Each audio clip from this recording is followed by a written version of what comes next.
Good evening, everyone. 6:30 p.m. Time to call to order the Delaware City Council work session for March 2nd, 2020. Roll call, please. Mr. Jones? Here. Mrs. Keller? Here. Mr. Hoffman? Here. Mr. Farrell? Here. Mr. Hellinger? Here. Vice Mayor Schaefer? Here. Mayor Riggle? Motion to excuse Mayor Riddle. Second. Motion by Mr. Jones, second by Mrs. Keller. Roll call. Mr. Jones? Yes. Mrs. Keller? Yes. Mr. Hoffman? Yes. Mr. Farrell? Yes. Mr. Hellinger? Yes. Vice Mayor Schaefer? Yes. Motion passes. This is time set aside for public comments tonight for anything that is not on tonight's agenda. Is there anyone in the public who would like to come forward with any comments tonight? We will be talking about some transportation financing options later tonight, so if at the conclusion of that someone would like to make some comments, we will entertain that at that time as well. Item number 3 is consideration of resolution 2022.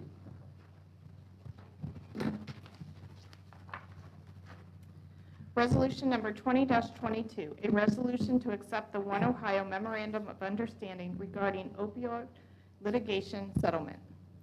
Mr. Holman? Madam Mayor, Real quickly, ordinarily, on a work session, we would try to avoid placing action items for city council. The purpose of this is really just to discuss issues, as we've done at the last work session. This came in as kind of late in the game, late last week, and Attorney Shulman can kind of fill in the details of why this is before you this evening. and I was writing a copy, I didn't realize Madam Mayor was on here, so Mr. Vice Mayor and members of council, the reason this is on the agenda now as opposed to our next meeting is we were notified through, I think we just read it in a paper, that there was a potential settlement for the opioid crisis. We were approached probably a year ago as to whether we wanted to join in on a multi-city litigation against the opioid manufacturers. At that time, we felt like we didn't have enough of an impact to warrant participating in that. Well, they've come close enough to a resolution that they don't have it yet, but they want to get all the cities to sign off on it because the opioid manufacturers aren't going to solve this thing if they're going to settle with these 6 cities and then everyone else is going to sue them. So they're pretty close, but they're asking all cities who wish to participate in getting funding to sign an MOU saying they agree with the settlement structure. Under that structure, the cities are all broken down by a percentage of what they would get of the settlement. And so we've looked at that number. I think ours is like 0.01%. But at this point, we have to get it done by March 9th, which is before our next meeting, which is why we hurried up and got this on the agenda. I want to echo Tom's apology for not having it earlier, but we only found out about this deadline because my paralegal Doreen has been tracking the issue and found it on their page. They never sent us anything saying, hey, you may want to get back to us. So it's fortuitous that we found out about it. From our perspective, there's really no loss to this since we weren't part of the settlement anyway. We're not likely to go file our own lawsuit. So it is money that could help us offset some of our costs for the opioid crisis. That could be anything from Narcan to paying for classes or training and things like that. I know the chiefs have gotten together and they could find many uses for this money. I couldn't give you an estimate as to how much it is yet. There's a complicated formula. Whatever the settlement is, a certain part goes off the top for the lawyers, a certain part goes to the named plaintiffs, and then there's a percentage of what's left that we would get. But from the perspective that I can tell so far, there's really no downside to us participating. Happy to answer any questions as best I can. Any questions? You know, somehow this must have broken the news on Friday because I got a couple of people contacting me wanting to know what we're going to do with the money. And I said, I have no idea. This is even going on. So, That's when we found out about it as well. So, we don't know how much we're going to get, so we can't really say what we're going to do. But exactly. We'll give you updates when we have a better idea. I think the chief, Bruce, if you want to just quickly, just 30 seconds, 60 seconds, I asked the chief if we were to get something. Sure. I spoke with Chief Donahue, and we're in general agreement. We could use it to supply our stock of Narcan. We could use it for training, community events. We could work with some of the service providers to provide additional funding for treatment and care. There's a lot of leeway in the approved purposes in the MOU. So we're recommending your favorable action on the resolution before you, as soon as we get more information in terms of order of magnitude, what we might be looking at right now. I move for approval of resolution number 20-22. Second. We have a motion by Mrs. Keller, and 2 seconds by Mr. Jones and Mr. Hellinger. Roll call, please. Mr. Jones? Yes. Mrs. Keller? Yes. Mr. Hoffman? Yes. Mr. Farrell? Mr. Hellinger? Yes. Vice Mayor Schaefer? Yes, motion passes. So our next item is item number 4, the continued review and discussion of our city council priorities and city manager's 2020 work program. I have to say that I've been asked to keep tonight's meeting to 90 minutes, so if everyone will keep in consideration that we're going to try and stay on that timeline. You have it right here. Mr. Holland? 90 minutes. We get each of the And, throw out clocks, I so- guess. Anyway, yeah, really, what we want to do tonight is kind of wrap up from our last work session, which was talking about the, kind of our work program, my work program this year, and then spend some time talking about the most important thing we have on this agenda tonight really is a follow-up discussion from when the finance committee met about a month ago. They discussed transportation funding options. This is nothing new, but anyway, that's on the agenda tonight. That's really what we want to try to spend a good deal of our time this evening discussing, trying to get some direction about different options for funding transportation needs we have. But first, just real quickly, under the 4 pillars that we were talking about at the last meeting, healthy economy, great community, effective government, safe city. Each one of these represents a part of our strategic plan, and we have within each of the different pillars outlined, really based upon council's priorities, where each of those things follows, whether it's white collar employment, whether it's downtown parking, or whether it's our new Delaware mobile app that we talked about. So that's really what is presented here. I do want to acknowledge and just respond to Councilwoman Keller's question about the priorities. When we set the priorities, we had two council members who are no longer with us on council. And so one of the questions is, should we allow, obviously, I think it makes sense, Councilman Hoffman and Farrell to kind of review the process that council went through to rank those. You'll remember, we had our facilitator from Wright State assist us in that whole process following our retreat. It took some time in terms of kind of the ranking that we did, but I think that was some of what Councilwoman Keller pointed out, was that we have 2 people new on council. I want to be respectful of that request. I just think it may or may not change the priorities, or perhaps just a little bit, but that I think they've been on council long enough that they probably would be capable at least of doing that, so that we could see. Plus they're coming fresh off an election, where they, had a lot of interaction with Right. people, probably some insight from that as well. Yeah, I think Yes. it totally makes sense. And then it would clear up some of the scoring issues that I just happened to notice of. One council member who's no longer with us scored one thing as his top priority, which then bumped it up on the list to, I think it's number 6, when only one other council member even scored that as a priority at all. So I was thinking if we added the 2 new scores to that, it would sort of clear up that too. I don't anticipate that it would change very much, but. So what we can do is follow up with both Rudy and Corey, get that information back, and then kind of retabulate the priorities. And then we'll hopefully, won't, as you say, change a whole lot, but it could. But really, this is, in terms of our work this year, a lot of it's focused on what you've prioritized and trying to figure out how we're going to get that done, obviously, is the real challenge. One of the things I wanted to spend just a few minutes tonight talking about is this Parks and Recreation Needs Assessment. And this is really what Pros Consulting is doing now for us. And this relates to a lot of discussions we had late last year, really late, as part of the summer, into the fall, and as part of the budget process. And trying to figure out, I want to try to get feedback from City Council about what your expectations are with respect to recreation program. The way we currently have it set up, as you know, the Ohio YMCA, under contract to us, in the balance of this year, provides all recreation services to the city, including the pool.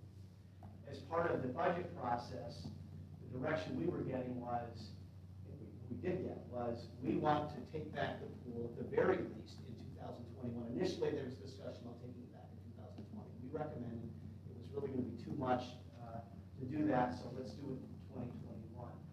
And so, to that end, we put an appropriation in the 2020 budget that begins on July 1 for a recreation position, a position that would assist us in starting to get that set up for 2021. That is the pool.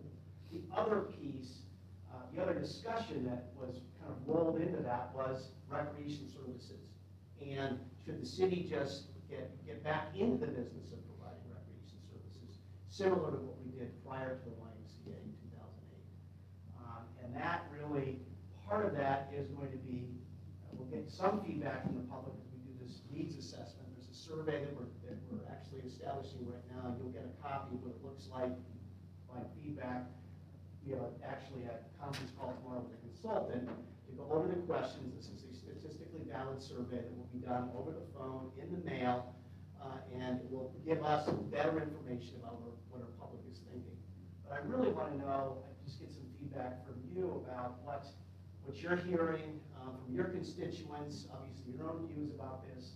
That will help inform us as we continue to talk about this with the YMCA, because at some point, if the decision is made that we're going back into the business after you've had an opportunity to actually kind of see what those costs look like and services and things like that, we've got to notify the Y. If we don't do it, or if we do some modification of it, that contract's going to be impacted. The contract will be impacted anyway, because right now it provides a payment from us to them through the balance of this year, not just for recreation programming, for the pool.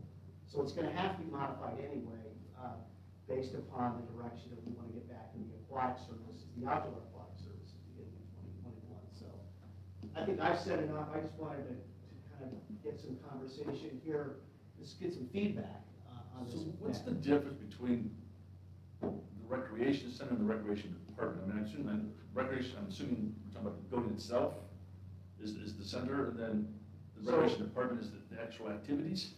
Yeah, so prior to the Y, the city ran its own Parks and Recreation Department. We had a full-time director, and we had our own programs. We ran the pool, brought in the revenue, that offset our costs, and that was soup to nuts. We did it all. Y comes into the picture. Our recreation director resigns, takes another position. At that point, we were saying, does it make sense to hire a new director if we're bringing the Y in anyway? And at that point, we said, let's collaborate, and we contract out with them. So they, under contract to us, now provide recreation services. Really, there are programs, and as Councilman Hellinger points out, they're a contractor. That's all they are. The hard part is they're the YMCA. It's not just, they provide their own recreation services that may not be provided to a Delaware resident. Did we ever anticipate it to be like that much of a conflict like that? Because it really is. No, I don't think we anticipated it fully, only because it was hard to know. We hadn't done it before. It was fairly unique. But at the time, if you take a look back when the decision was made, it was the early part of the recession. Our revenues weren't doing well. We were starting to cut back. And the question was, does it make sense to go hire a new full-time director, only to have them starting the program, the YMCA's doing programs, and then you're overlapping, then you've got duplication. That's what we were trying. I think that the intention was good, and I think in some ways it's worked well, but we're bigger now. There's been more, there's just more. So hypothetically, if we were to just say, okay, thanks for your time, YMCA, we're going to take it all back. So theoretically, would we be kind of just to hire like all the YMCA staff because we'd have to keep filling those positions, or I mean, are they overstaffed, or No, that makes any sense? They would probably, and I can't speak for them, they'd probably make some modifications in their overhead assigned right now to handling our recreation programs. But the whole idea was they already provide programs irrespective of contracting with us. So there had to be an economy of scale for them doing it, because they already have a recreation leader in place to do their own recreation programming, adding the city's baseball programs and things like that. So yes, they might have to, but we wouldn't be hiring anybody. I think I'm smarter than this, but here's where I'm struggling at. So In my head, I thought we had some sort of agreement with the YMCA to be the YMCA for 40 years or something like that. We have an agreement on the branch itself. The YMCA, that building over there, and what they operate within those four walls are theirs to operate, under an agreement with us, a long-term So lease. we're talking about two different things. Exactly. So if we part ways with them running, they're still gonna be the YMCA. over there. Absolutely. Okay, that's Yeah, what's yeah, getting I'm so sorry. confused. And that's what, Okay. if you read this questionnaire that we're going through right now, that's what's a little confusing, because you see Delaware Community Yes, Center, okay. YMCA. That's why I was getting myself Yes, confused. people go there to sign up for baseball, but they might not be. Yeah, the town I grew up had a YMCA and also had North Canton Parks and Recreation. you know, And that's restaurant. where, that's the model that a lot of communities in central Ohio have. The Gahanna has a YMCA, Hilliard has a YMCA, because they have their own standalone rec departments. I can give you my So- answer right now if you want, so. Well, I mean, we kind of want to hear what you're hearing and what you're thinking. I'm all for separating the two. You know, I'm all for Delaware having its own Parks and Rec, you know, activities, whatever, YMCA with YMCA. That's just me. You sort of just, be good. Just because too much confusion, and then, you know, we have good programs that people always like, and the YMCA is always gonna promote the YMCA first, like George has always pointed out since day one, and it's never gonna change, we're always gonna have this conflict, it's just. I think it's confusing for people. I think we're getting ready for baseball signups, and I've heard from a lot of people, I can't sign up for baseball because I don't belong to the Y. No, it's a city league. And then I heard that it's combining with Buckeye Valley because there aren't enough kids. And so we're going someplace else. We're going to the county league. So it's just confusing for people, and I wonder if that's why the numbers are down. You know, one of the things Tom and I talked about today, I coached for the rec league for many years when my kids were young. And we ran it all then, and we had problems then too, you know. So I don't want, I think we need to look at this as if, We need to see the numbers too. yes, we're having an assessment done, we're having a study done. I don't think we need to make the decision too soon, but for us to switch to having our own recreation department again, I think we need to know pretty clearly that it's gonna be better than what we have now. That, to me, that's kind of like the line I'm saying. We need to know pretty clearly it's gonna be better than what we have now. Because back then, we got complaints from parents, and the kind of stuff we're hearing now, we heard then when we ran ourselves, so. The complaints I get now are typically just the frustrations, like Lisa's saying, with the, how to sign up and things like that. It's not really about the programs themselves. Yeah. So I guess, can we fix those with the situation we have or not? And if not, then, It seems like we've been trying to fix it since, since day one with the Y, you know? I mean, the answer, that's where I would leave it now, obviously, it's a financial decision, we have to look at the numbers that Ken's saying. I think we have to get ahead of the bingo pool thing also. I mean, summer's coming very soon, and I think a lot of people are expecting their Y membership to get us into bingo.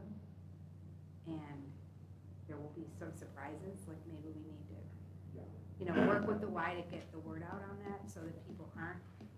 And then promote the rate drop and exchange it. But, I don't know, Ted, what do you think? I think there's definitely some room for improvement there, especially with the confusion is a huge thing. There are two separate things, the recreation programming and the YMCA itself. Like we're talking, there's two agreements. We're talking only about the recreation programming agreement, and that includes social programs, the daddy-daughter dance, those kind of things, and also our recreation is limited to baseball and basketball, and this is where it really gets confusing. There's certain grades of basketball that are city recreation department, and there's other grades that are Y. So there's added confusion with that, but I think separating those out to some of the recreation programs that we did before would make a lot of sense. I don't think it's something we can jump into, like Councilman Schaefer said, we can't jump into it all and do everything. I think we need to over time build, and that's what this recreation needs assessment will help us build is the action plan that we need to do to successfully build a recreation program and get back, you know. So you're saying we first take on some of the more popular programs back in the day, not everything at one time? Is that what you're saying? I think some of I guess the problem programs like baseball is confusing, and it hasn't adapted. You know, maybe we take on, next year we take on the pool, the Mingo Recreation Center, and baseball. And as we grow, but I don't want to get too far ahead of that because the recreation needs assessment is going to help guide us along that a little bit more. But I don't think we can jump into the whole thing and have a huge recreation programming starting on January 1st, 2021. think it's almost premature to make a decision on this before we hear back from this needs assessment that we paid for. That's how I feel. I mean, we sat down for that interview, these people are professionals. I want to hear what they have to say before, that's my personal take. I mean, it's like these are the people that are going to put together our business plan for this sort of thing. I want to hear what they have to say. I think the main things that, I would assume that we want to see out of it is that it's a safe, whatever it is safe. That's the main issue with the pool right now, is that there were some safety issues last year. That it's cost accessible to residents so that people don't get priced out of their own rec program, and that's sustainable. And however we go about that, I'm guessing the study will give us more information. George, you've been Everybody, I think everybody here knows where I stand on this, so I'll withhold any additional comment until we hear back from pros and see where we go. We'll provide you a draft once we finalize the questions that constituents will be asked. We'll get that out to you if there's any questions or comments. You can just let us know. We're going to try to get it in the next couple of weeks if we can, so we can get this turned around, get the information back. And one of the deliverables from the consultant to the city is actually costed out. So we'll know what that cost looks like, what the revenue piece looks like, because if we do take it back, it's not just taking on the cost, it's also assuming the revenues associated with the programs and renting shelters and things like that. So that's what we've got to do. So master plan development, we're still working on that. That actually would be part 2 of we're doing the recreation assessment now, but we're doing master plan development as far as parks and facilities. So that'll be done later in the year. We talked about Unity Park, which is the Ross Street. It's renamed. I don't know if it's officially been renamed yet, but I've heard that that's the new name was Ross Street Park, but that really needs to come to city council officially so that you can consider an act on it. And then Boulder Park is the park that we're doing across from the YMCA, which is actually an adventure park of sorts. Well, sort of more of a natural area, but that one hasn't officially been named either. Right. Yeah, we'll be bringing both those to you. So it's, anyway, so that's what we have there. Police department working goals, we talked about the records management system, the new range that the chief and his staff, with the help of a lot of other folks, it's up and running. I think maybe we'll try to go up there as part of our April 18th tour of the city, actually go up there, take a look at it. And traffic safety program, I don't know, Bruce, did you want to elaborate just on what you had discussed last week on that program? Yes, Vice Mayor Schaefer, members of council, just to continue what we discussed, we are putting together kind of a holistic program. So we recognize the issues in these residential neighborhoods kind of changed last year. So we've been working some of the problem streets already, but we want to introduce a little bit of education, enforcement, and engineering into the situation. We had our first meeting with the traffic engineers and the line guys in that regard, and some of our officers, and came up with some ideas for how we can work together there. And we're still putting together a program, but some of the things we're thinking about is, maybe once we pick out a handful of streets that we're seeing these issues on, we want to do, public notifications, maybe get some signage out, add the enforcement, add some traffic education to people we stop, and really try and, people being afraid of getting a ticket works when you're there to give a ticket, but if we can change people's mindsets as well as to what the dangers of speeding in residential areas are and what the impacts of those speeds are, I think we'll have a opportunity for more long-term change. So that's the kind of thing we're planning for this year. You must have implemented something because there was heavy patrol all weekend. Residential neighborhoods like down by the YMCA and Cobblestone. Well, yeah, I appreciate that people are seeing that, because we did. I mean, I think if you remember the budget, it's like, this is the first time we've seen a lot of these complaints coming in with that 85th percentile really over 30 miles an hour. And that's different from previous years. So that was pretty significant. So as we went into the new year and met with the shifts and met with the supervisors and developed our work plan, we explained, this is a situation, this is what that 85th percentile mean, and the next benchmark is crashes, and we don't want to get to that point. So we've had a lot of success with, I'm fortunate. I can say to my guys, here's the situation, here's why it's a situation, let me know what we're going to do about it. And I have police officers planning this stuff. It's really, really good to see. And it's line level stuff that's really effective. So I'm really encouraged by so far what I'm hearing. And it's, it's been that way with other things as well. But I think we'll be effective with what we do this year. So Chief, one of my concerns as Chair of the Park and Safety Committee is I want to be able to produce some data at the end of this. So what I'm hoping we can do is, the discretion is totally yours on what you do, but identify those streets that we're going to work, run some speed measurements ahead of time, do your enforcement, report back to us on what you've done, and then see what the speed enforcement is. I just want to have some data that we can work with when we hear from people. Does that make sense? Is that, Oh, absolutely. Is that No, doable that's, than what you want to do? it is. And I've talked with the city engineer about gathering some data there and what we need to do to collaborate. We may have to buy some additional equipment, just depending on the age of our equipment, but we do want to do that.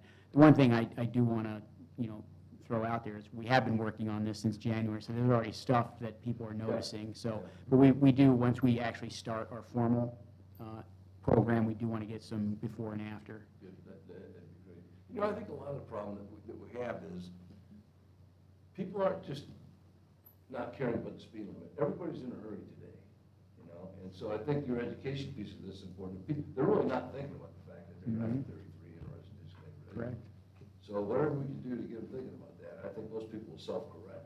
So. Right. And then you have technology, and that adds another component to that residential speed issue. So hopefully the state legislation goes through. Thank you. And then the addition of the service coordinator position, which you approved last Monday night, so that's exciting as well.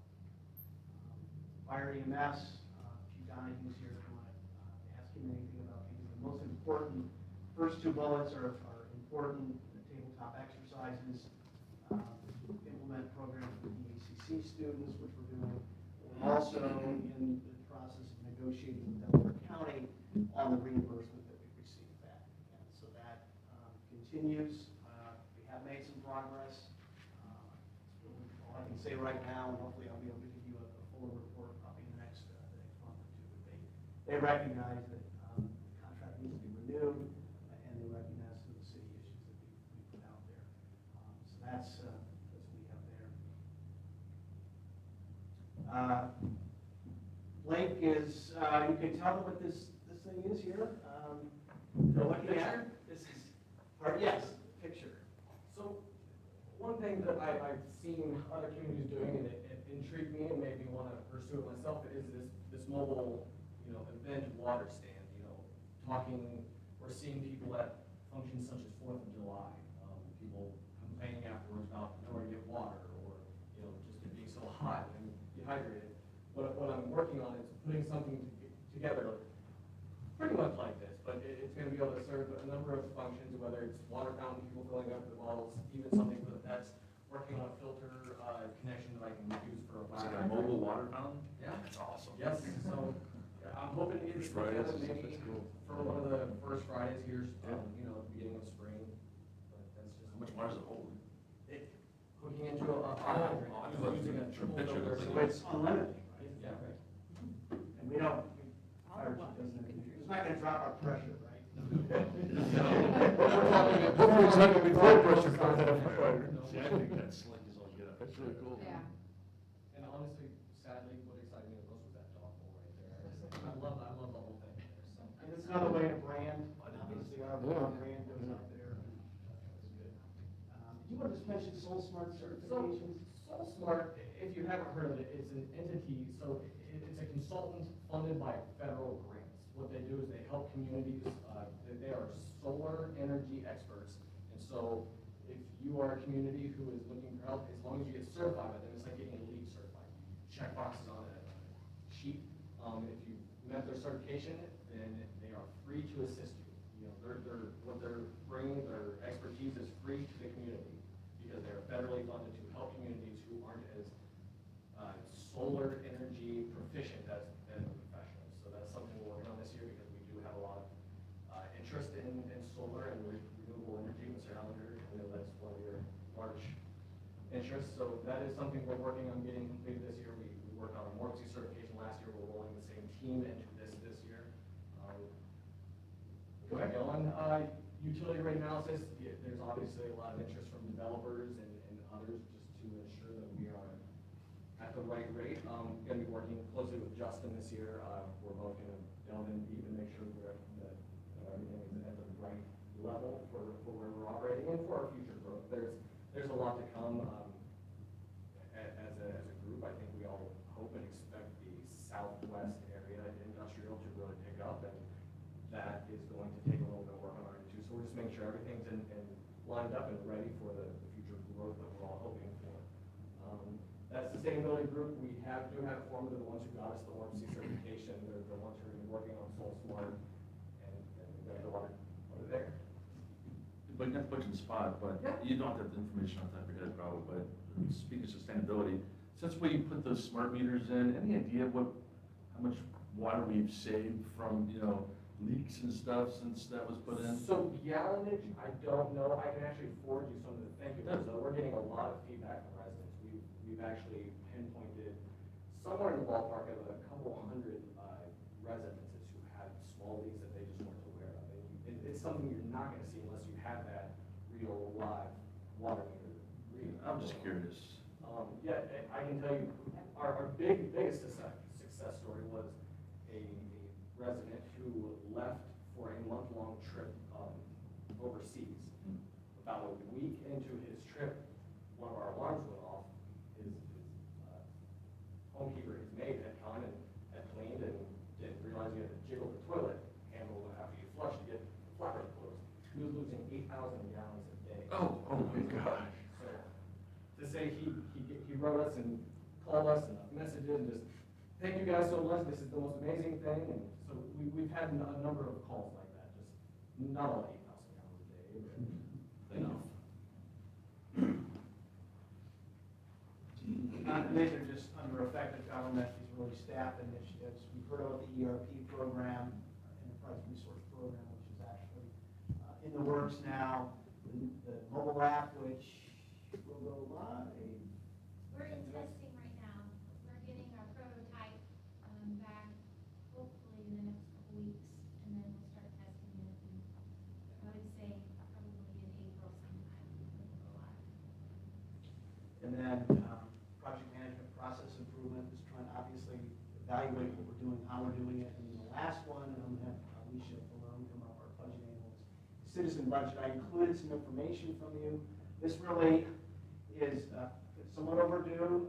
Councilwoman Keller went to a conference a few years ago and brought back information about a citizen budget tool that she and Mayor Riggle had heard about and learned more about, and asked us if we could do it. The company that we had talked about at the time has changed hands, but they still have the product, and we've provided some information in your packet about it. So Alicia, if you want to just kind of provide an overview of how that works. Sure, so. You probably need to come up because Elaine will say. Please just stand there. You can stand. Sure, so Citizen Budget Tool is basically an online surveying tool that allows the citizens to adjust your budget up, down, and also see the impacts on the overall budget if they were to slide their choice up or down. So maybe it's something like police forces. They could see, and we'll go through after we finalize the questions and figure out increments of the budget that actually make sense and have a real impact. But, maybe they'll see the impact of a 5% increase or a 10% increase. And then they'll also have to see that they need to make up that difference somewhere else. So they'll have to adjust some down, or they'll have the option to increase their taxes. So in your packet, you'll see the questions that we tentatively have. These are a little old, so they might not be the same questions that you would want to see today, but any feedback that you could give me would be really great. So, are you in support, we support, this would help inform us for the 2021 budget process. And the question is still seeing the things that we spend the most time talking about. Right. Still. Police, roads, okay, great.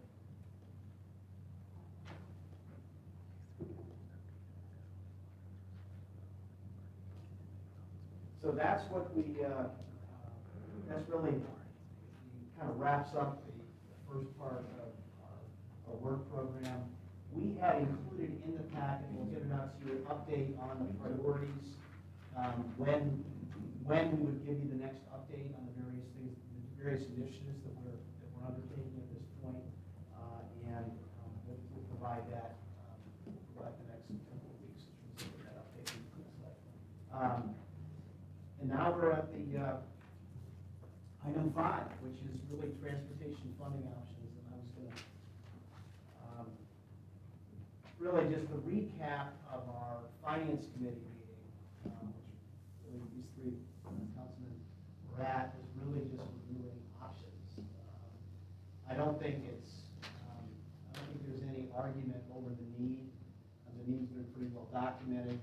Bill's here tonight to talk about that.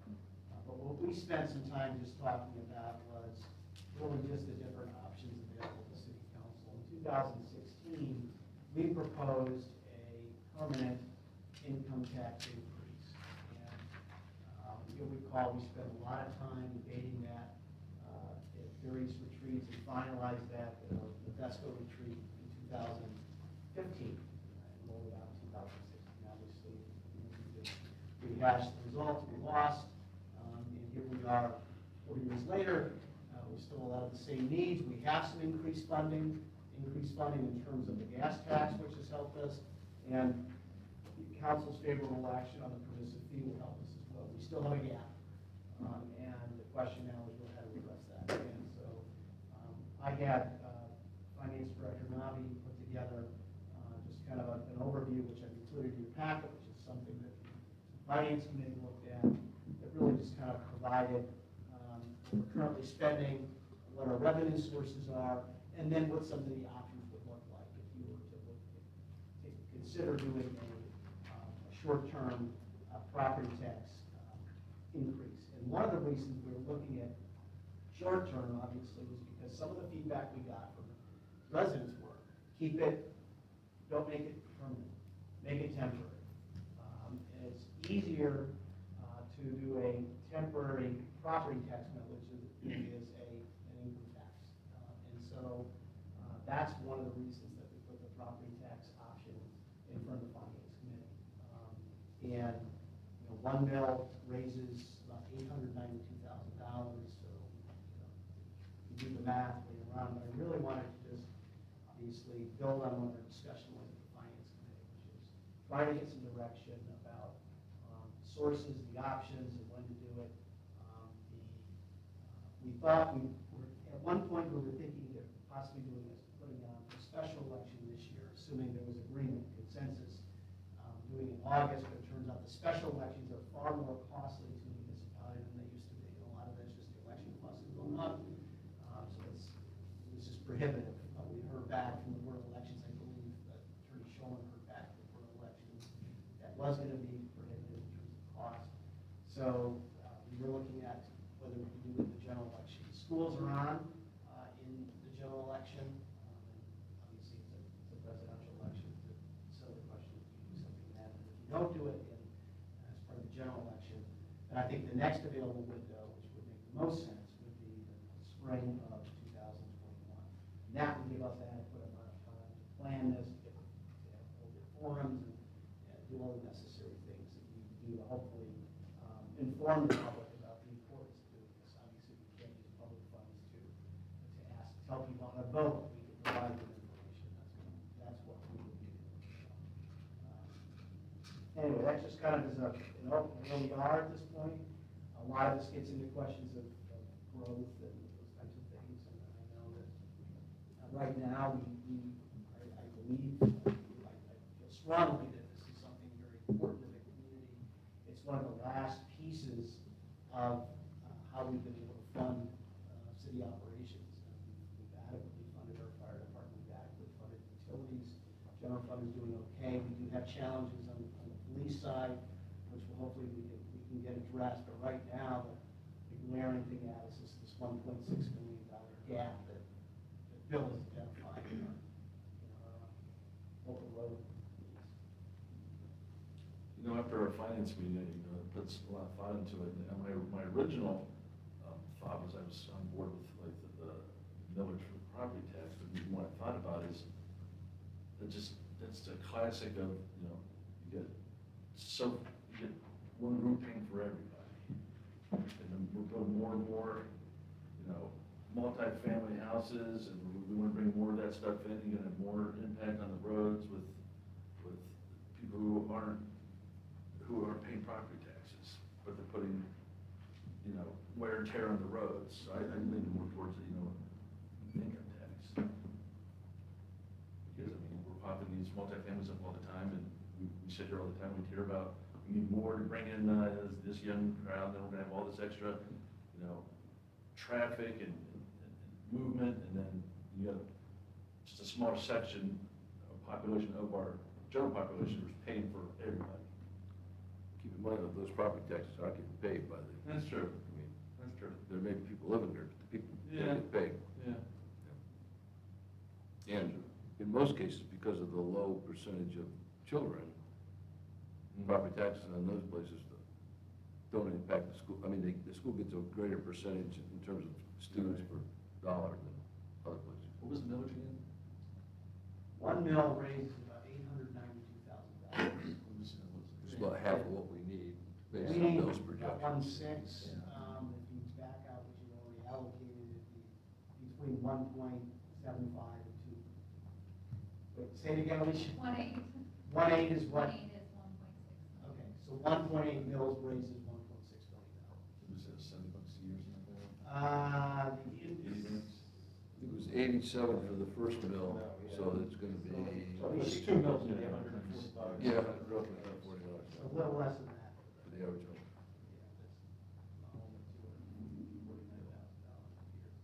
And again, it's limited, 5 years. I'm sorry. Renewable. We know the schools will have a levy.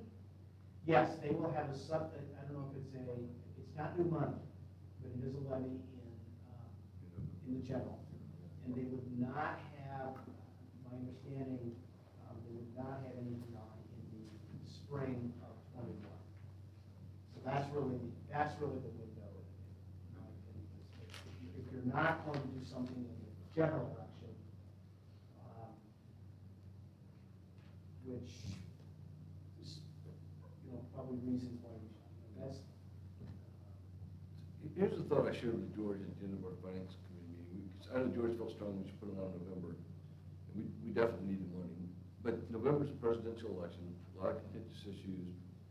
People tend to this would be the 9th issue that people have on their mind. If we put it on in May, the voters can make a decision, they're gonna pay attention to this issue because there's not all these other things. And basically that's what it's all about, right? The voters decide this is important and they want to spend this money or they don't. But I think we throw it in with all the other stuff that's going on at the presidential election, they don't really get a fair chance to really pay attention to this issue and really think about, do we want to do this or not? So my push would be for May, because I think there's less on the ballot and voters have an opportunity to really think this through and make a decision. I mean, I'm hoping that they'll support us because we need it, but ultimately it's their call. We're not talking about this May, right? No, May of 2021, after the general. if we were going to, let's just say the special election in August wouldn't cost us anything, we would have to tee that up in March. And you'd have to have that submitted to the Board of Elections by May. That was a pretty aggressive timetable. So the fact that it's cost prohibitive, they made it a pretty easy decision to say, either look at the fall of 2020 or look at the spring of 21. Seems like spring makes the most sense just from a voter perspective too. If you have multiple levies, you can get, depending where you are on the list, you can get to 50 from that. And it gives us enough time to really make our case for, we all know it's needed, but for people who. The other part of the conversation regarding millage versus income tax is that some of the feedback we got from the survey we did after the election was the credit, the income tax credit, which is currently at 50%. We got a lot of feedback. We got some feedback. Whenever we did any kind of public information meetings in the southeast part of the city especially, we got that because we have a good deal of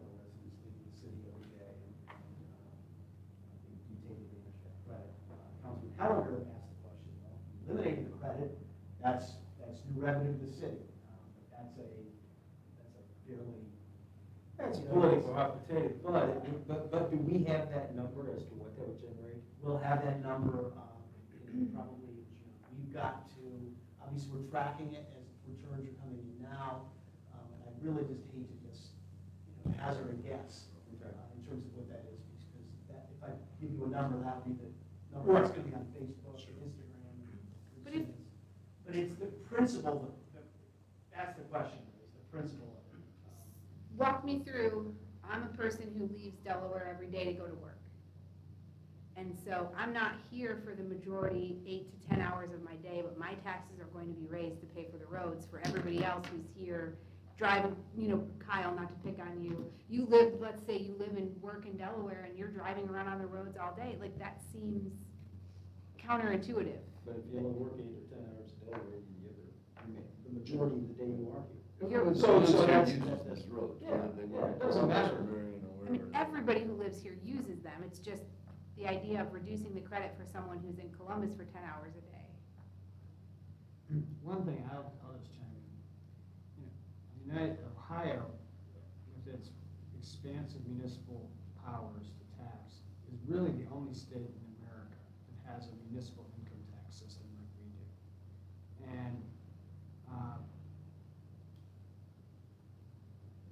you have this situation where this city has this credit, this city has this tax rate. And really, I just think ultimately, the municipal income tax is not a good choice of a way to finance things. It just was a kind of a historical accident in the way that the state legislature, said capped their ability to tax property like other municipalities all over the country did, and we had all this power to use the income tax, and so we defend it because the state legislature has taken away all of our other taxing powers. But I mean, all the issues that Councilman Keller's talking about, the United States offers a 100% tax credit for taxes paid overseas, I mean, so we're going to have a situation where people live in this part of the town and they're going to have this credit. It's just that the credit issue, if we can avoid that, I think it's, personally, I think it's the way to go. If we can avoid, any way having to bring up the politics of the credit. When I voted on the tax credit would be up until. It's an act of city council. So, from a representative standpoint, it'd be better to get it pulled up. But that's also then where you go back to the blind man's bluff, that like Gahan did that, said, here, this is your option. How many of Central Ohio's, how many of our contemporaries have the credits, and what are they? Most of the suburban communities offer 100% credit. They have a higher rate of taxation, they offer 100% credit. The non-metropolitan, Lancaster, Marion, Marysville offer 0 credit. You'll find that the communities that have a much larger base, an economic base, can afford to give 100% credit. I mean, some of it's just, if we had a larger economic base, it cost us, if we wanted to go 100% credit, it's going to cost us. Now, what Gahanna did is they had their credit at 0.85, and they said it would go to 100% if you pass this, and if it doesn't pass, then it's going to get, I don't know if they're going to eliminate it or if they're going to ratchet it back. But most of the communities, it's 100%. And so that's, and I think, we had the discussion, every city council's had this discussion, and we just kind of defaulted to leave it the way it is, because raising it costs, unless you're going to do something with, like what Gahanna did, where you're going to raise your income tax and say that there's less of an impact on you if it goes to 2 or 2.25. But, so most are 100%, but the communities more like Delaware are less than that. And are most of those cities, aren't they participating in RETA? Or at least a large percentage of those, the regional income tax? Yes, yes. You mean So, suburban communities? Yeah, the suburban communities. So. So we're looking at an income tax tax or millage or elimination of the tax credit? What wouldn't be eliminating, what we want to try to do is give you the information that Councilman Hellinger's asked for, which is really what does that, would that represent if you, our estimates are if you rolled it back to 40%, you could perhaps Right, not eliminate, just reduce it. reduce it, right? Which Yeah. means that if I'm getting 50% and now you're gonna get, I'm only gonna get 40%, I'm gonna be more upset, obviously, but, that's kind of that debate that city council is. I mean, you have a situation then where, you have one part of your city's paying a larger effective municipal income tax rate than people who live in the city and work in the city. And personally, that would affect a lot of people in my ward who, at least with the credit where it's at, according to this FAST study, the city actually, the general fund gets the road, and that's where we're at today, the road maintenance fund is subsidized by the general fund, but the general fund tends to be profitable even by folks who, they pay the 7%, 0.07% rate when they pay their income taxes where they work and then get half the credit at least when they come back where they live. I still can't get my head around the millage and income taxing because, again, I guess my point was, I think it's, there's so much more residents coming in, I just can't get my head around whether what's the bigger pot of potential funds from the addition of income tax from all these new households or the property tax being paid by, and I should know this, but we don't ever abate any property taxes for multifamily. We never did that way. No, well, our CRA program allows single-family abatements for certain areas of the city, but it's not, we've not done an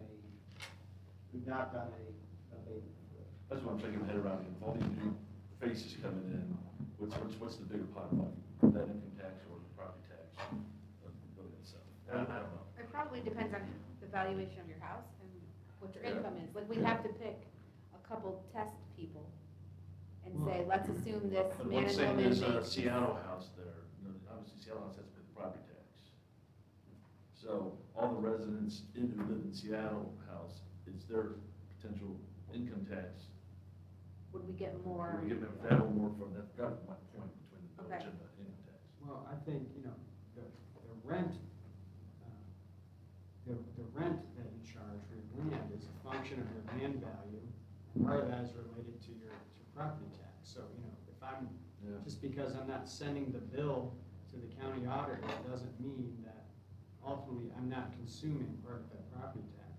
And also you added the fact that the rising value of land, because our community is popular, increases the rent you can charge, which that's taxed as income to the landlord. So in effect, if you have, you can raise income taxes functionally because the land is desirable and people are paying higher rents. There's more people within a given land area paying for this value, this land value. That's a good point. I think if we talk about funding this through an income tax, then we also have to deal with the credit issue. Right. That's going to come up. I think it's a simple yes or no issue if we do it through property tax.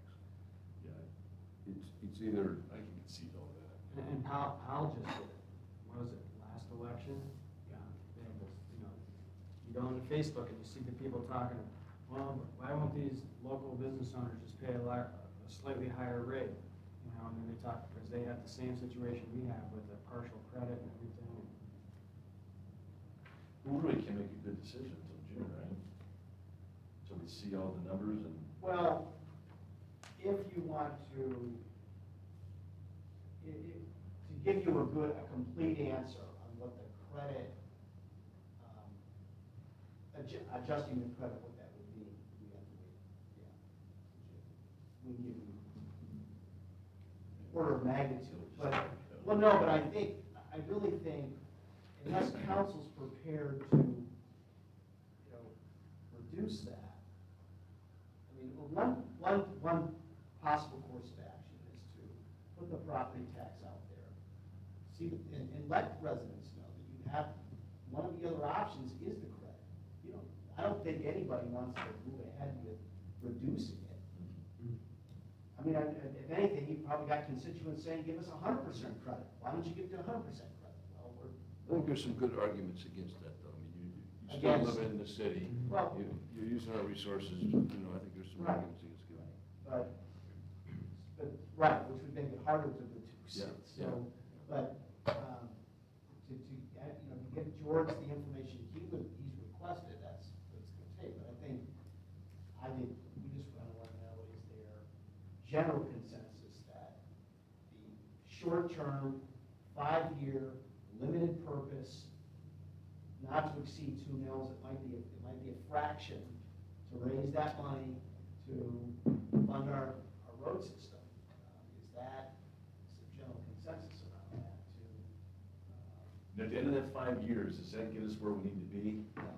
I think what we do, is my recommendation, in year 4, you start saying, this is what we promised we'd do. And if we've kept our promise, we want to renew this. I think we just be transparent. This is not, it's going to be temporary, but hopefully the temporary there'll be another 5-year renewal, and that will give Bill and his staff the ability to follow through on commitments. And if, I know Bill's got the list in front of him, Bill, if you want to just maybe talk about how you would, what your thoughts are in terms of expenditure, how it would be spent. Probably need a.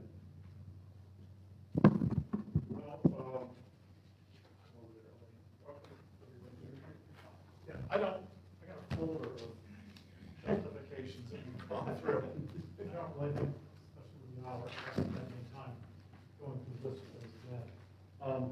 What I did do is I reviewed, in 2018, we hired an engaged rate-taking group to look at that issue for us. So I just want to review some of the things that we, through the community forums, online surveys, and key influencer interviews, over 1,000 people did comment. The comments show that the number one supported issue was taking care of existing streets. The second was dealing with some of the congestion issues in town. What wasn't important was dealing with making new roads and new connections. It just wasn't tangible to the community. More importantly, the overtax issue was in there, but you can always expect that, I think, from the community to say that. But they didn't, the message out there was confusing, vague, misleading, and not explained well. That was an overlying theme here over and over again. I don't want to term misleading. Right, well, it's because, Point got thrown in there. Confusing maybe, no. there was. But I don't think that there was anything misleading. Yeah, it wasn't on our side, but there was, the other group Oh, okay. was saying that this is, you have the money, you're just saying you don't have the money, and so, it needs, there's 2 things about it. One, clarity, I can't stress how important that is, that it needs to be very concise in what we would spend money on. What's the actual need, how can it be measurable for success every year and demonstrable that way? I think it's really important. The second thing that I think the community asked for is they want some say in this too. They want some say in, if we're gonna spend more money, what are we gonna spend it on? I think it would be prudent to, as we go through this process and get some more information, is to make sure it's open to the public to have some say in, hey, we're thinking about resolving the issue this way. How would you convey that information though? I think we could convey it through Access Delaware, through our, we get the information out, this is what's being considered. We can put our message out through Access Delaware and our social media, so it doesn't get necessarily misconstrued in other sources. But then we can actually, you can hold sessions and just invite public comment on this issue. To say, here's the outline of what we think, we've heard you say, based on this information, so this is what we're thinking, but what do you think about if we spend it on just these things? If we do it for a limited time, if we do it this rate, if we do it with this mechanism of funding, and gain some public information back. As long as what we're saying is, we're going to resolve this issue, and here's the couple of choices we have, and we want your input before we make the final decision on how we go forward. Because then they understand that we are committed to solving the problem. And here's some options for it, we want your feedback. where are we gonna spend this money if it's approved? And how can we measure that? What mechanism will we do that? I think that's really important, because some of the feedback I got was, we just want to have a say in this issue as well. And I don't think it was discrediting necessarily council and council representation being out of touch with them. I think the public says, we just want to have a say, we want an opportunity to stand up at a platform, speak before the body and say, here's what I think. I think we might be surprised if people will say, this is a good thing, I'm willing to support this. And that's what I heard. I heard that, what Tom was explaining, a shorter term and accountability measures that could be reviewed, seem pretty favorable.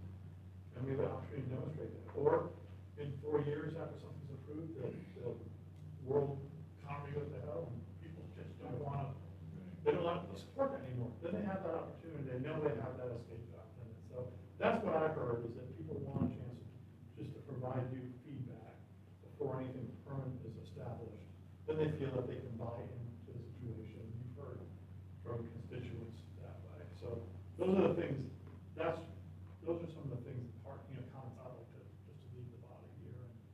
In terms of what the need is, again, I can package volumes of information any way we wanted, but it's very consistent. I think our message is that we don't have the funds to pay all of our local neighborhood streets. And this So is you have, let's say, miraculously, we put it was on the ballot next week, and we did whatever passed. Right out the gate, the first top 5 to 10 things to. Absolutely, we could actually provide that. I'd like to see that. Yeah, I think one of the things you're handed was the list of all this 100 roads, but it's always changes.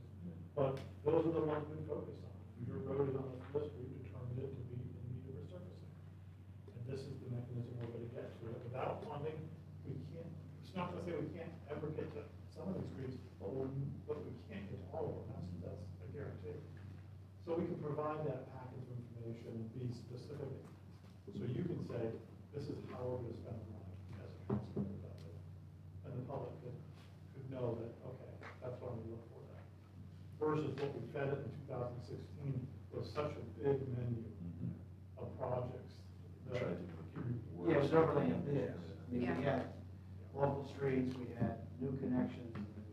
Well, and I think, I'm sorry, Lisa. no, go ahead. I was going to say, it's not to say some of those can't happen, like the Merritt Parkway, but we could fall back and say, look, in the past, how has it happened? We've held developers accountable to building this infrastructure when they want to build on a piece of property. It's not most of the roads in town in the last 25 years have been built. We can still hold that as a tenant. And say, when someone builds around Merritt Parkway, they're going to have to build that part of Merritt Parkway and get it done. Because we don't have the resources to just do it on our own.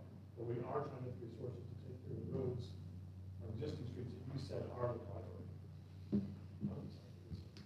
So I'm thinking that if we imagine here that we're going to look at May of 2021, it gives us a little bit more cushion in our timing to correct, I think, what we possibly did wrong the last time, which was make a decision that we all thought at the time, and it was in the best interest of the community, but there was a piece of, we decided that without the public is telling us, getting enough feedback from them. So what if I'm thinking we form some sort of 5-question, present some of these options. We could do it this way and get this much. Make it simple enough so that we could hand someone an iPad and they could go through a quick rundown of the problem and make some selections and then go out and solicit that feedback on First Fridays. The way that the police are doing coffee with a cop, we do coffee with a council person. And we're in coffeeology on a Saturday morning from 10 to noon. And we're getting as many data points from people as possible. It wouldn't be necessarily scientific, but what it would do is give us a whole lot of information about what people are thinking. Are they really against 2 mills?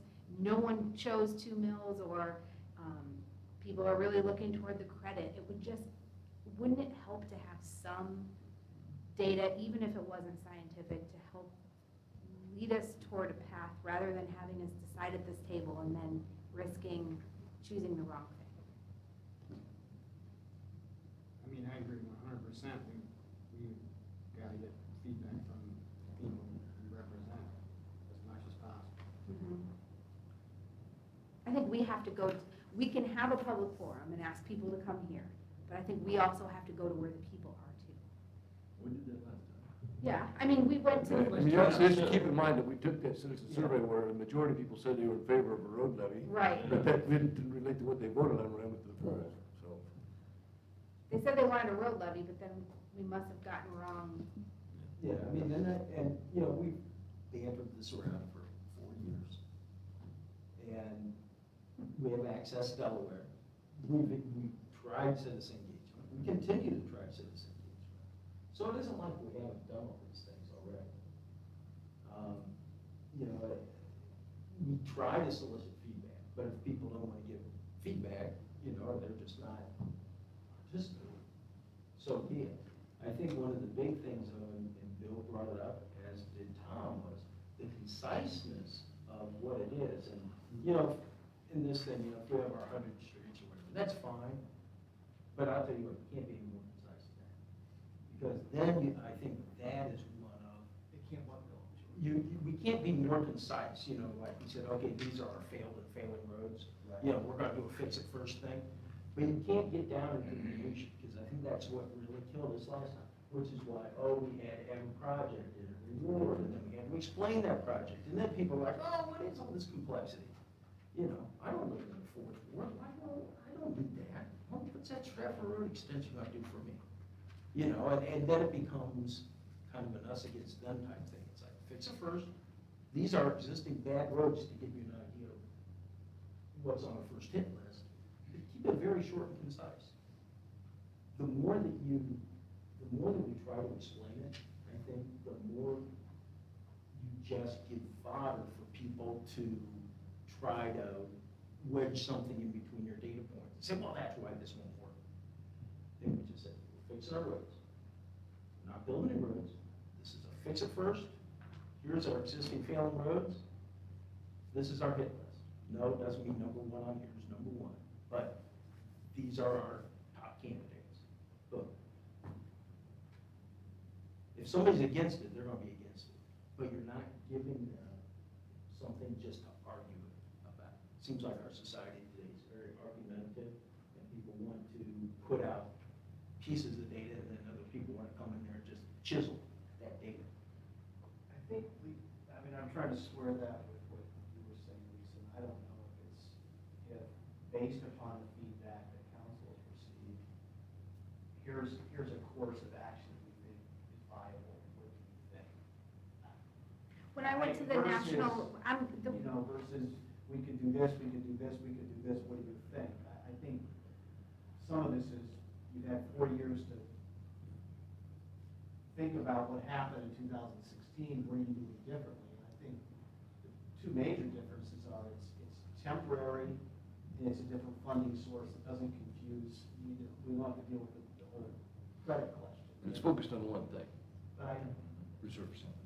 but I think the point of going out and getting that, kind of delivering that message and getting feedback on, is that what you were? the reason, what gave me the idea was when we went to the National League of Cities convention in Austin. There was a community there that said we had a road levy, we failed this road levy over and over and over again.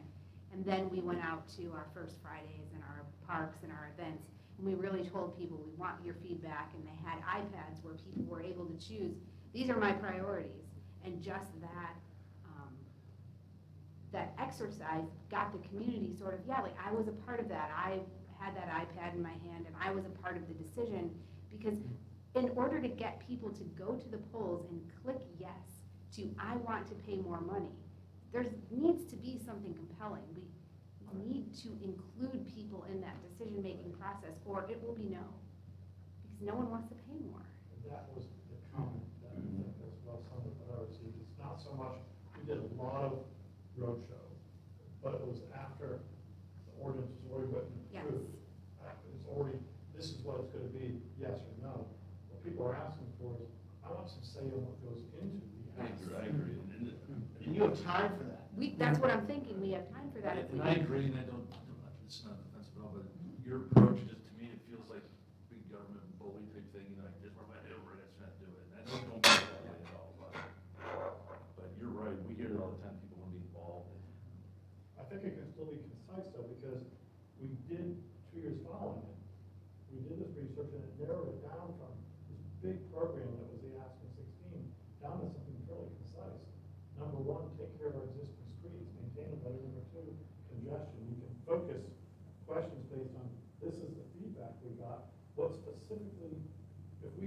pave the worst streets the next 5 years, would you support that? Mhm. Because we already know that 77% of the people said that was their number one issue, was condition of open streets. So you can focus it more on using this information as the first draft of public input to help focus the questions, to solicit, what is this final legislation would look like? Which you wouldn't have to finalize until this time next year. Right. Earlier than that. So that would give us a bunch of time to formulate, what do we want to ask, how do we want to ask it, and then where are we going to go to ask it? And then tabulate that information and put it back in, so we. So then, my only follow-up question there is, can we then get a commitment that we're not gonna wait another 4 years after it goes down in flames? That we would put it back on the next spring, the next fall? Why would it go the down next in spring? flames? Why did the last one go down in flames? For whatever reason, it doesn't matter. Doesn't matter. I'm just saying that we can't do what we did, what we just did a couple years ago, and what happened back in 2002. We asked for it, and then we tucked our tail, and we didn't do anything, and all we did is kick the ball down the road. So all I'm saying is, whatever we come up with, we need to have a timeline and a commitment, an ongoing commitment, to push this thing out. If the schools lose their levy in November, guess what? They'll be back on in the spring. Does that mean now we can't go in the spring because no. You know, we need to make a commitment and say, this is important. If it isn't important, and I think that's largely why we don't get a lot of buy-in. Because if you ask me every 10 years for money, it must not be very important. Because otherwise, you'd be like the schools. Every election until it passed.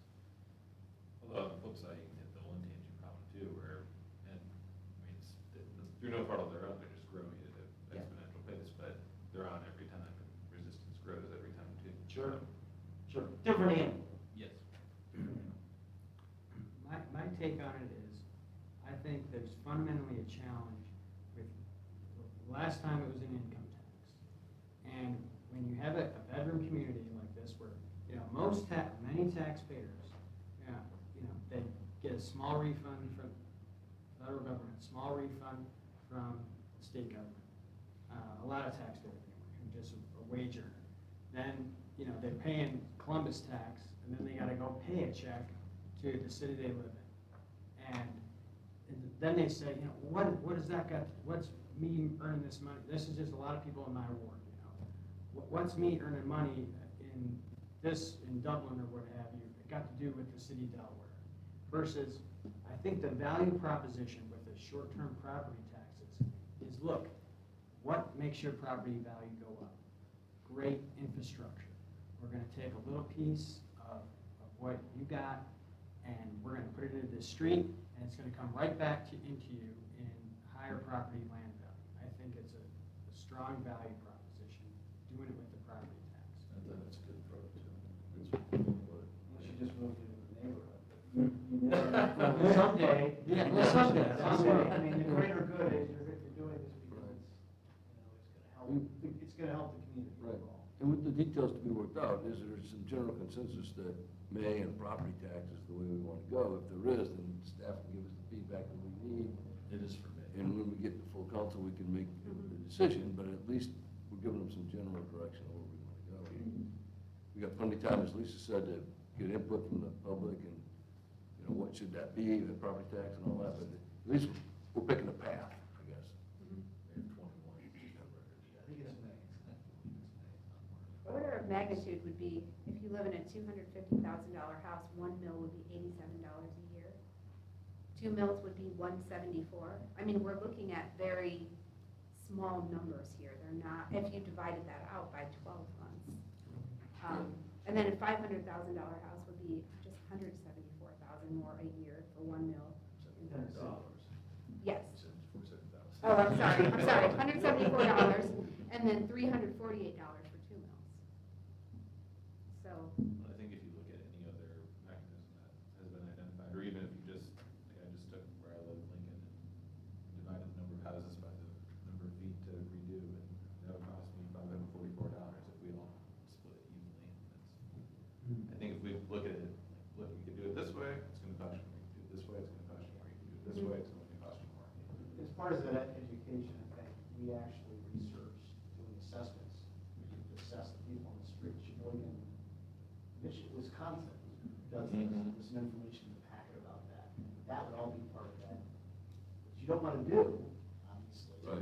But you- Yeah. That's crazy. When you assess the. Costs a lot more than $87 a year. Yeah. But that's all part of that. I can't believe we get to go through, you know? Maybe it's taking Access Delaware, doing the pop-up events, whether it's, go where people are, and just start getting feedback. But I think we're gonna rely and depend on council members, reward activities, and homeowners associations kind of do what we did before, but there might be some other ways of doing that as well. I might speak for myself, I found it, tonight, I'm feeling like we kind of got a handle on this, I think we have the right approach this time.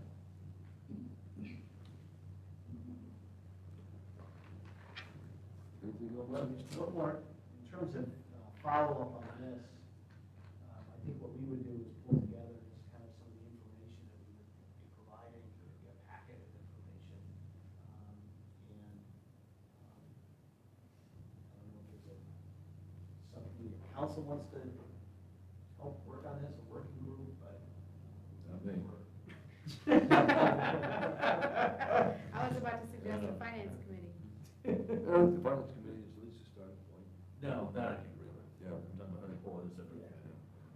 No, I think what we can do is actually bring back kind of the public information piece, we can work with Lee on that. Yeah, we've got a lot of facts to boil down here. Yeah. Just something. Yeah, because we've received a lot of information from you over the past several meetings, and to throw all that out at the public would be overwhelming, so we need to, we got good And Lee sense. is working with you now on trying to come up with more concise messaging. Excellent. It's a term kiss. I just say that, one thing, I just urge everybody to go back and read the Access Delaware information. That's less than 2 years old. We could resend it out. It's less than 2 years old.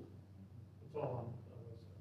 I'm just saying, it's still pretty viable here, and it's probably a good idea for everybody to go back and refresh their memory of Access Delaware. Was that The the, mythology, the takeaways, and the recommendations, At the top of the. all pretty still pretty relevant. To resend it out. So, it's on the website, yeah, well, under Access Delaware. I think it's a great start. Yeah, that'd be great. Cool.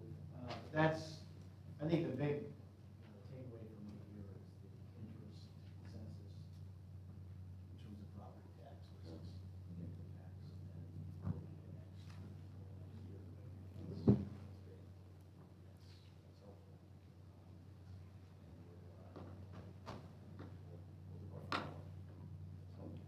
And everybody got the email regarding the comments from the gentleman who sent the email today? Yes. Is there any other comments from public? If not, yeah, I see They were they've here for that. subsequently left. Just, obviously, we've got, next work session, it's going to be a tour. Mhm. That's Saturday, that's the 18th of April, we'll be getting more information on that. We had talked to Data, Nate was able to make contact with them, so we're doing a Data bus. We'll get information, we'll do similar to what we did a few years ago, but, and then May would be tentatively, Mark, that's our goal. tentatively, parking recommendation, so. Any other comments, Mr. Jones? No, sir. Ms. Keller? So are we having a work session in April? No, this The first Monday? No. No. April 18th is the. Okay. Correct, yeah, this takes the place of. Okay.